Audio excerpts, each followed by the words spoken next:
Bonjour à tous. Merci d'avoir répondu nombreux présents à notre invitation pour ce webinaire. Nous allons parler des opérations de sale and leaseback en Europe continentale et en France particulièrement.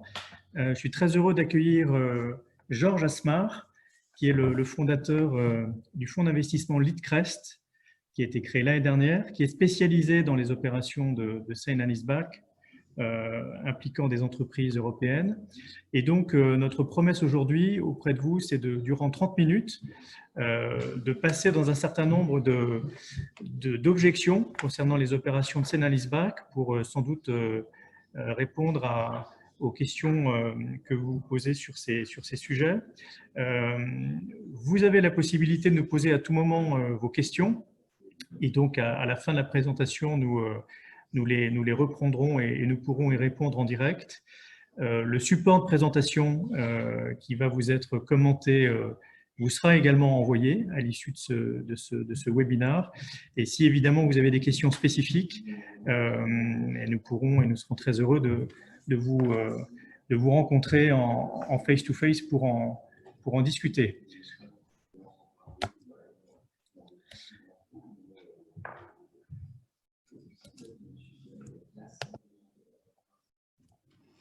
Alors, peut-être pour démarrer, quelques chiffres pour fixer les idées sur le marché des sale and leaseback. On a en France, Georges, l'impression que c'est un tout petit marché, alors qu'en fait, le potentiel de ces opérations est très important. Oui, absolument. Avant tout, merci de votre invitation. Ravi d'être là.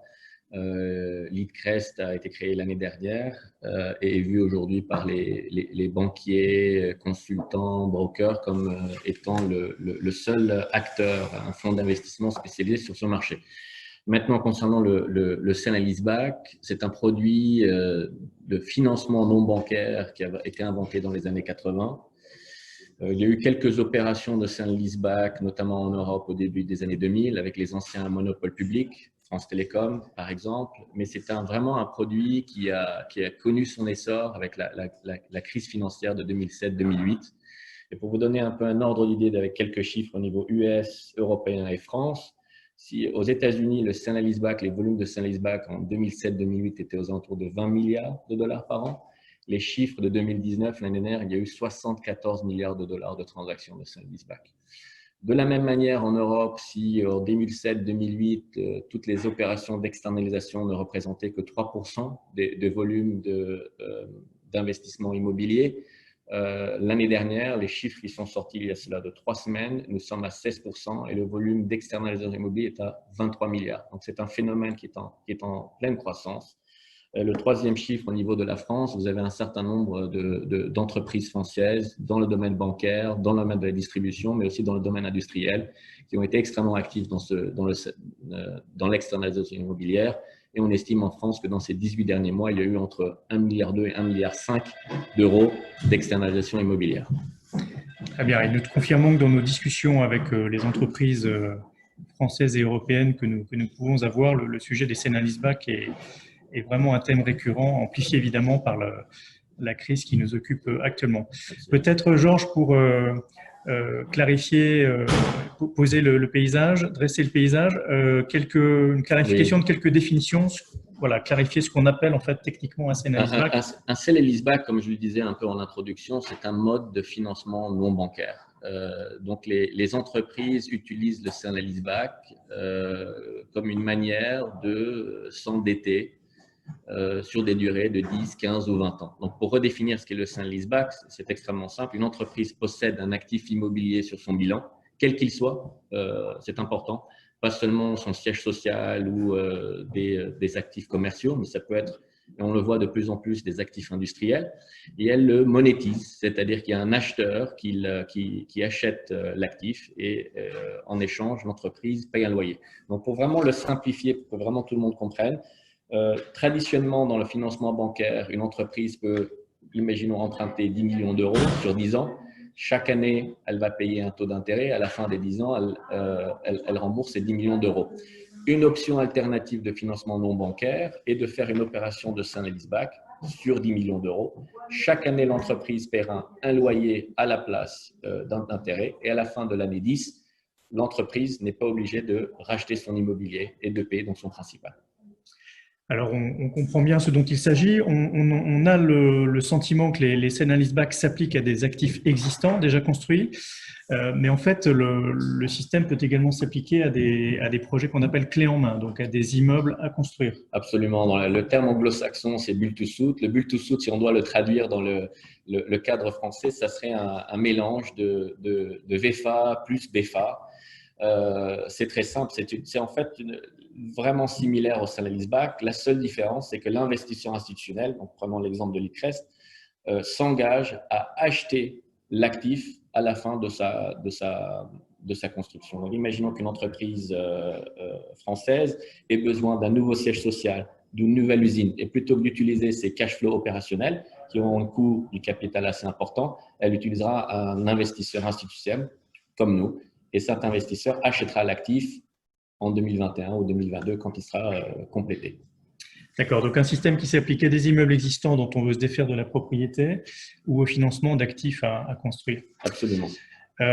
Muni de ces chiffres et puis de la clarification de ces définitions, ce que l'on vous propose, c'est de peut-être passer dans 8 idées reçues à propos du sell and leaseback et ce faisant peut-être d'apporter la perspective de l'expert qui est Georges.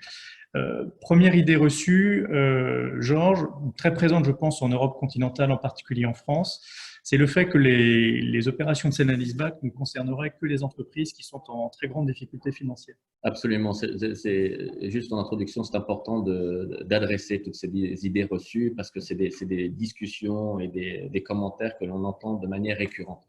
Je veux vraiment insister que le sell and leaseback est un mode de financement non bancaire. Donc, les entreprises, depuis ces quinzaine ou vingtaine dernières années, l'utilisent pour des besoins opérationnels, quel que soit ce besoin. Ce qui est intéressant de voir sur ces 18 derniers mois, le nombre d'opérations de sell and leaseback qui a eu lieu en Europe n'a été fait quasiment exclusivement qu'avec de très belles signatures. Et ça, c'est vrai, un, quel que soit le pays européen, deux, quel que soit le secteur, et trois, quel que soit l'actif. Donc là, ici, on a sélectionné quelques transactions qui sont encore une fois été closes dans les 18 à 24 derniers mois. Vous voyez des opérateurs télécoms type Telenor, qui est le Orange norvégien, qui est en cours de vente de leur siège social à Oslo pour une valeur de plus de 600 millions d'euros. Donc, ça vous donne aussi une indication des volumes potentiels. Telefonica a vendu un très, très bel immeuble vraiment au centre de Barcelone pour 150 millions d'euros. Vous avez des opérateurs de la nouvelle économie, Amazon, qui utilisent le sell and leaseback comme un outil de croissance et utilisent des investisseurs institutionnels comme nous pour développer leur plateforme industrielle, logistique. J'ai mentionné le secteur bancaire qui depuis 3 à 5 ans externalise énormément non seulement leurs agences mais aussi leurs sièges sociaux. Là, vous avez 3 exemples.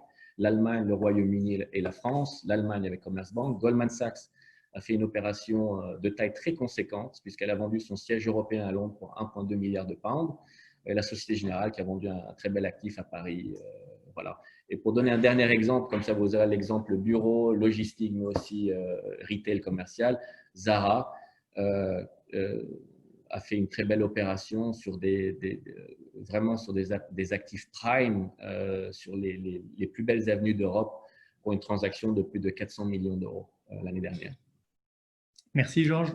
À l'opposé, donc on pourrait objecter que, ayant beaucoup de cash, on n'est pas concerné par ce type d'opération de sell and leaseback. Oui, c'est un commentaire qu'on a souvent des directions financières. Voilà, c'était particulièrement vrai, on va dire, avant la crise du Covid. J'ai plusieurs milliards d'euros de liquidités, de cash sur mon bilan, où je peux encore tirer sur mes lignes de crédit. J'en ai pas vraiment besoin. En fait, c'est vraiment une argumentation financière. Ce cash a un coût, c'est le coût moyen pondéré de votre capital. C'est la WACC, comme disent les Américains. Et là, quel que soit le secteur ou quelle que soit la taille de l'entreprise ou la place boursière sur laquelle vous êtes basé, on voit que le coût moyen, le WACC en Europe est entre 8 et 12%. Allez, on va dire. Clairement, une entreprise du CAC 40 qui veut faire une opération de sell and leaseback, quel que soit le sous-jacent, son coût sera en dessous de ça, en dessous du WACC. Donc, ça a énormément de sens d'un point de vue de direction financière. Oui. Et ça reste très avantageux, quand bien même des groupes ont des liquidités significatives sur leur bilan. Troisième objection, le sentiment que ces opérations ne concerneraient en fait que des actifs de bureau. Oui, et on le voit d'ailleurs, les opérations de sale-leaseback qui ont eu lieu ces derniers 18 à 24 mois en Europe sont des actifs essentiellement de bureaux. Mais c'est un peu dû au marché européen. Historiquement, comme il n'y a pas d'acteurs spécialisés dans le sale-leaseback, c'est une approche immobilière qui a été prise par les investisseurs. Donc, acheter des actifs qui ont des utilités et des utilisateurs alternatifs. Mais en fait, quand on regarde aux États-Unis, dans le monde anglo-saxon, aujourd'hui, l'essentiel des transactions se fait sur des actifs hors bureau. Donc, sur des actifs type industriels, des usines, des brasseries, des usines de recyclage. On a même de plus en plus de transactions qui se font dans l'infrastructure ou le PPP. Donc, dans le PPP, ça serait dans le domaine de la santé. Donc, dans les hôpitaux, beaucoup dans le domaine de la pharma. On voit beaucoup de grands laboratoires pharmaceutiques anglais ou américains qui vendent leur centre de R&D, leur centre de packaging de médicaments. Donc, ça, c'est le côté PPP. Côté infrastructure, on voit de plus en plus de transactions pour des groupes dits d'infrastructure. Ça serait des usines de recyclage ou de traitement de l'eau. Donc non, quel que soit vraiment l'actif immobilier que vous avez sur le bilan, potentiellement, c'est un actif qui a de la valeur et qui serait monétisable.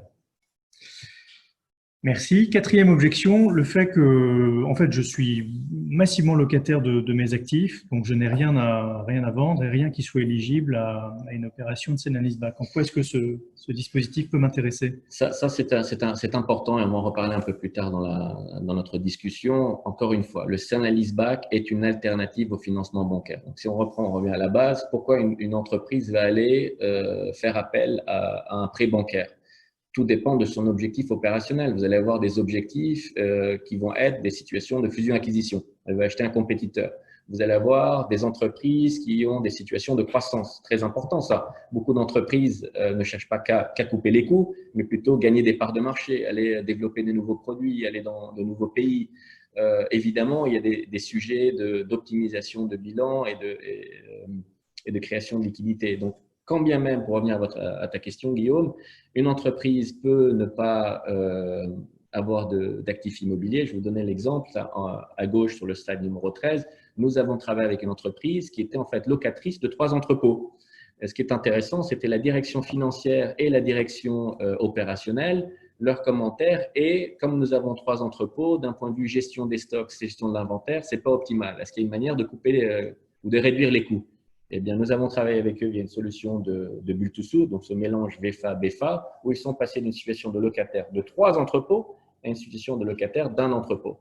Donc, non seulement ils ont pu réduire les coûts, on va dire, opérationnels, ils ont réduit aussi les coûts de loyer, mais très intéressant, avec cet entrepôt, ils ont même eu un peu de synergie de revenus, puisqu'ils ont pu, comme avec les 3 entrepôts, ils étaient avec plus de 90% de taux d'utilisation.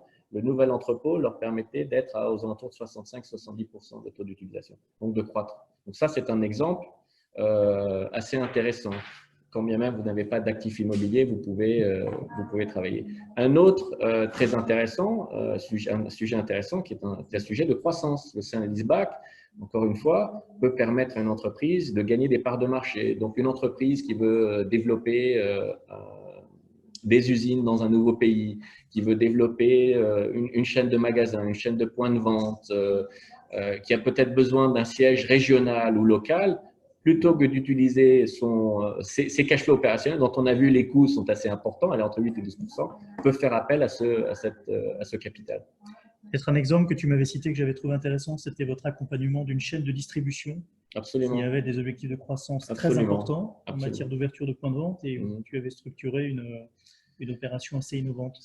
Bon exemple, c'est des chaînes de distribution dont la capitalisation est allemande, qui gagnent des parts de marché assez importantes en Europe. Leur objectif était de passer de 300 points de vente à 500 points de vente. Quel était leur problème? C'est que les promoteurs immobiliers avec qui ils travaillaient avaient la capacité de développer de 8 à 12 points de vente. Pourquoi? Parce qu'ils n'avaient pas le bilan pour faire plus. Donc, nous avons fait vraiment un accord tripartite où nous nous sommes engagés auprès de ces promoteurs immobiliers d'acheter jusqu'à 50 points de vente par an à leur coût de construction. Ce qui a permis, aux promoteurs immobiliers de ne plus avoir de risque de sortie et de s'engager sur des volumes plus importants.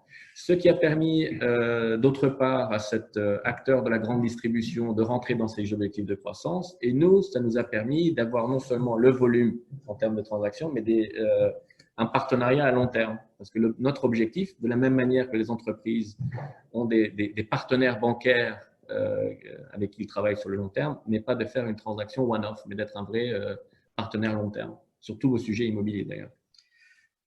Très bien, je crois que c'est clair. Le cinquième cliché, la cinquième idée fausse consisterait en fait à t'objecter que j'ai des actifs patrimoniaux, mais ils sont déjà nantis auprès de partenaires financiers, de banques. Donc, je ne suis pas éligible malheureusement à des opérations de sell and leaseback. Que réponds-tu? Ça, c'est une crainte qu'on a souvent des directeurs financiers, comme quoi les actifs immobiliers sont nantis soit aux banques, soit aux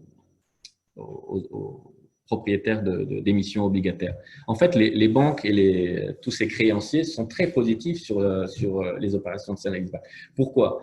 Si vous leur avez aujourd'hui donné nantis, ils ont une garantie sur vos actifs immobiliers. Si c'est des actifs industriels, allez, leur département risque ont couvert ça entre 20 et 40% de la valeur. Si c'est un actif de bureau, entre 60 et 70. Donc, un acteur de l'immobilier, une opération de sell and leaseback va cristalliser 100% de cette valeur. Donc, qu'est-ce que ça veut dire? Si on prend l'exemple de l'actif industriel à 30, vous êtes en train d'injecter 70% d'equity, de liquidité supplémentaire. Pour un actif de bureau, 30%. Donc, d'un point de vue de la banque, du créancier, non seulement ils ont moins d'exposition, mais ça améliore aussi leur propre ratio. Donc, généralement, les banques sont plutôt très réceptives aux opérations de sell and leaseback de ce point de vue-là. Sixième objection, très classique, qu'on retrouve souvent, elle consisterait à dire que finalement, si je mets en œuvre une opération de sell and leaseback, étant donné les contraintes des retraitements liés aux IFRS, aux bornes de mon entreprise, l'opération n'a pas d'intérêt. Ça, c'est l'IFRS et toutes les idées liées à cette IFRS qui fait peur à beaucoup de gens. Concrètement, l'IFRS, quand vous faisiez une opération de sell and leaseback dans un monde pré-IFRS, c'était hors bilan. Qu'est-ce que ça veut dire? Comme par définition, hors bilan, c'est-à-dire qu'il n'y a aucun impact sur le bilan. Sur votre compte de résultat, vous avez une charge de loyer, pré-EBITDA. Ça, c'était dans un monde avant l'IFRS. Dans le monde post-IFRS, aujourd'hui, effectivement, l'actif est sur le bilan et vous avez la valeur actualisée de vos charges de loyer côté passif. Maintenant, quel est l'impact sur le compte de résultat? Vous n'avez plus de charge de loyer, mais comme vous avez un actif sur le bilan, vous avez une charge de dépréciation. Et comme vous avez liabilities côté passif, vous avez une charge financière. Donc, concrètement, d'un point de vue comptable, vous avez une augmentation du EBITDA. Ce qui peut expliquer l'accroissement des volumes de transactions de sell and leaseback. Malgré le fait que ce sujet de l'IFRS est là depuis 3 ans, comme on l'a vu et comme je l'ai indiqué au début, il y a une accélération du nombre de transactions en Europe et en France. Donc ça, il faut un peu casser cette idée. L'IFRS est positif. Et je dirais le dernier point, pour beaucoup d'entreprises et de secteurs où la valorisation est faite sur des multiples d'EBITDA, c'est quelque chose où les directions financières seront assez réceptives. D'accord? Par exemple, le secteur télécom, le secteur média, le secteur industriel, le secteur pharma, où les multiples d'EBITDA, 10 fois, 11 fois, 12 fois l'EBITDA. Donc, si vous avez la possibilité de travailler sur votre EBITDA, c'est plutôt bien vu par les directions financières, ces opérations de sell and leaseback.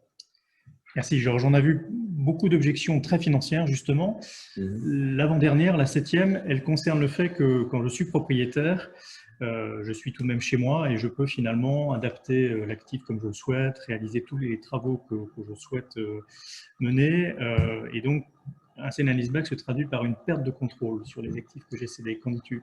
Là, c'est important de travailler avec des experts. Et c'est là où les 40 ans d'histoire de ce produit dans le monde anglo-saxon donnent en fait énormément d'outils, de boîtes à outils pour les vendeurs, futurs locataires, de garder cette flexibilité. Je vais vous donner presque une extrême aux États-Unis. La logique est quand vous avez une émission obligataire, tant que vous payez votre coupon, votre créancier n'a rien à dire sur vos opérations. Donc, quand on pousse ou quand on fait le parallèle d'un point de vue de sell and leaseback, tant que vous payez le loyer, presque théoriquement, vous pourriez détruire, raser votre actif. Le propriétaire n'aurait aucun mot à dire dessus. C'est un peu un extrême, mais c'est pour vous dire le niveau de flexibilité que vous pouvez mettre en place dès le début dans le bail.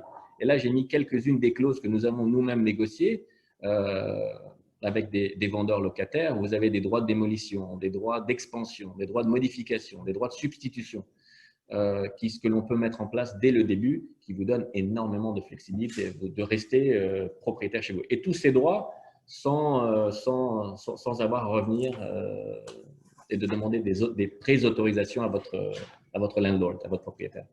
Donc, le support contractuel qui est le bail, qui est très plastique, permet en fait d'organiser la relation comme on le souhaite. Absolument, absolument. C'est un accord privé. Donc, et c'est là, c'est important de travailler avec un expert parce que vous pouvez personnaliser, faire du sur-mesure en fonction de vos contraintes, mais aussi de vos objectifs.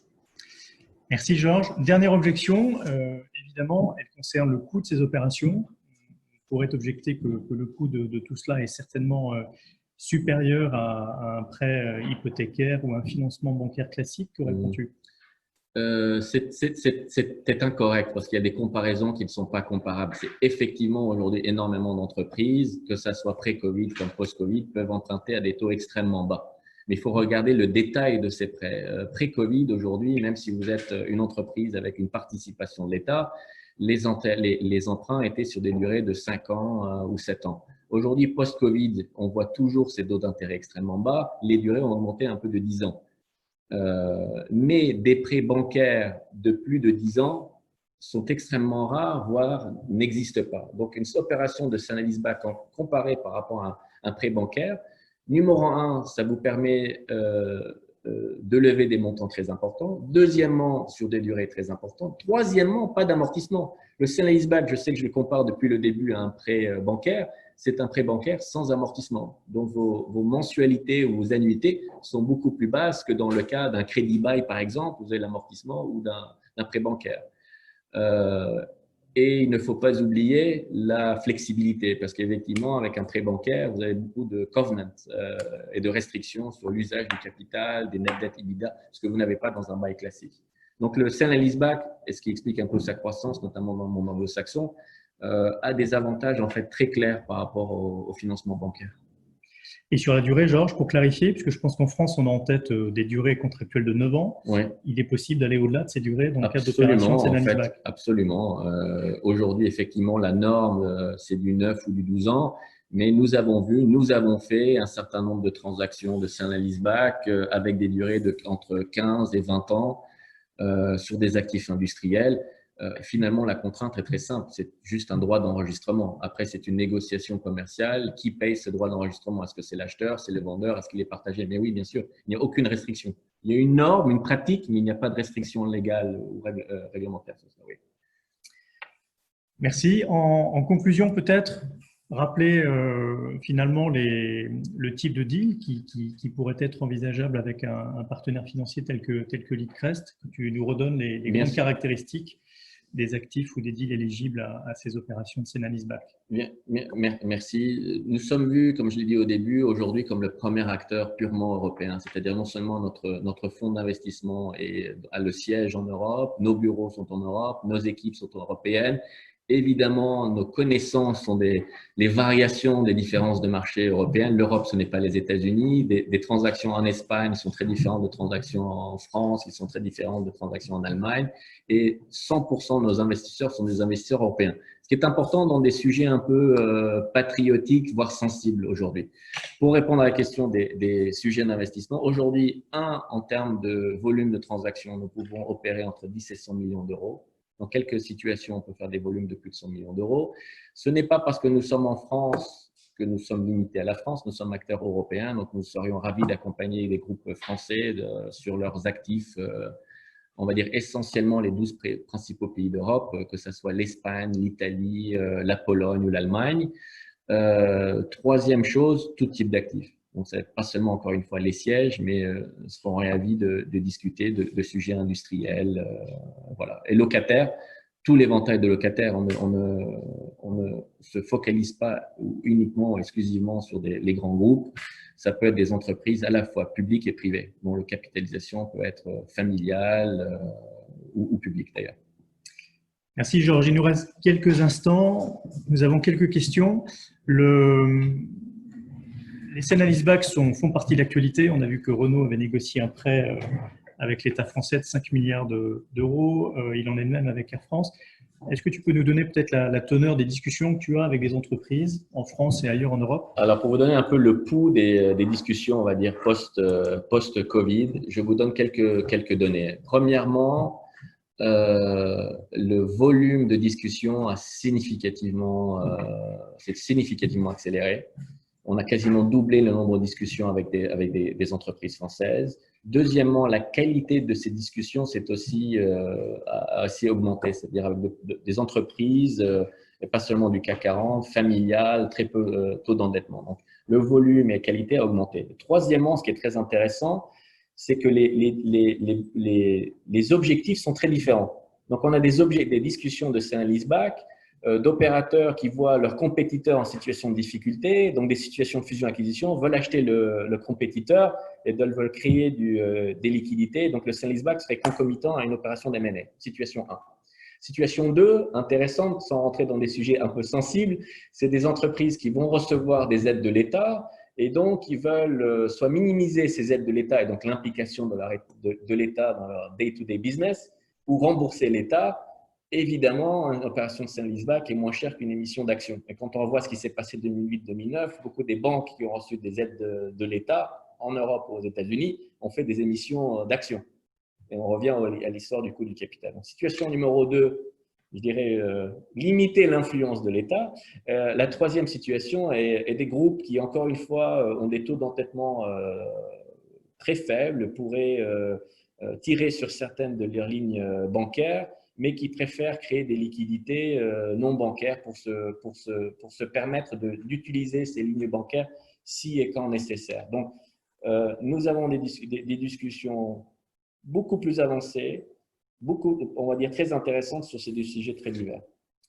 Merci. Nous avons une question sur on a bien compris que Leadcrest avait un terrain de jeu essentiellement européen. Nous avons une question sur votre capacité à investir hors d'Europe. Comme je l'ai rapidement évoqué, ce n'est pas parce que l'on parle avec une entreprise française. Beaucoup d'entreprises françaises sont parmi les plus internationales au monde. C'est l'équivalent d'entreprises suisses ou hollandaises. Donc, nous serions ravis d'accompagner des groupes français sur leurs besoins en Europe ou à l'étranger d'ailleurs. Ça peut être aux États-Unis. Derrière tous les discours politiques, on oublie que le premier partenaire, par exemple, des États-Unis, c'est l'Europe et vice-versa. Le sale and leaseback, c'est à deux aspects, le côté crédit et le côté immobilier. Donc, le côté crédit est aussi important, si ce n'est plus important que le côté immobilier. Merci. Une question plus spécifique, Georges. Dans le cadre d'un bail, les travaux couverts par l'article 606 du Code civil, typiquement, incombent aux bailleurs, aux propriétaires. Qu'en est-il dans le cadre d'un sale and leaseback? C'est un traitement spécifique. Ça reste. On ne peut pas. Et c'est là le fait que nous soyons européens est quelque chose de très important. C'est là où l'Europe en fait est complexe et multiple. Une opération de sale and leaseback en Allemagne n'a rien à voir avec une opération de sale and leaseback en France. En France, quand vous dites du long terme pour une entreprise, ça va être typiquement du 9 ou 12 ans. Ce n'est pas encore la pratique de faire plus de 12 ans. De la même manière pour cette question sur l'article 606, le vrai triple net allemand ou suisse ou anglo-saxon n'existe pas en France parce qu'il y a un certain nombre d'obligations qui incombent aux propriétaires. C'est la loi. Quand bien même nous aurions un accord contractuel entre nous, on ne peut pas les rejeter ou les pousser aux locataires. Donc, c'est là où avoir un acteur européen est important. Je redirai juste une dernière anecdote. En Espagne, le triple net, là aussi, n'existe pas. Ça serait plus du double net. Donc, c'est les taxes foncières ou l'assurance sera aussi la propriété du locataire. Donc, avoir un partenaire européen qui connaît en fait les pratiques de marché est important. Peut-être deux questions pour terminer, Georges. L'une qui porte visiblement sur l'équipement. Au sein d'actifs industriels, au-delà du bâti, il peut y avoir des machines, des équipements de process. Est-ce que ce type d'actif, d'immobilisation, est éligible à une opération de sale and leaseback? Ça dépend. Oui, il y a des sujets d'équipement. L'équipement, s'il peut être qualifié d'un point de vue taxe comme rentrant dans le côté immobilier, oui, ça peut être traité. La question de l'équipement est très intéressante. C'est un peu la même évolution que pour le sell and leaseback. Il y a 15 ou 20 ans, les principaux créanciers de l'équipement, c'était encore une fois les banques. Et on a vu un certain nombre d'opérateurs. GE, par exemple, était l'un des plus gros bailleurs d'équipements. Et aujourd'hui, on a un certain nombre d'acteurs privés dans l'équipement. Donc concrètement, imaginez que vous avez une usine avec de l'équipement lourd, ça peut être de la chimie, ça peut être du healthcare, ça peut être de l'aéronautique.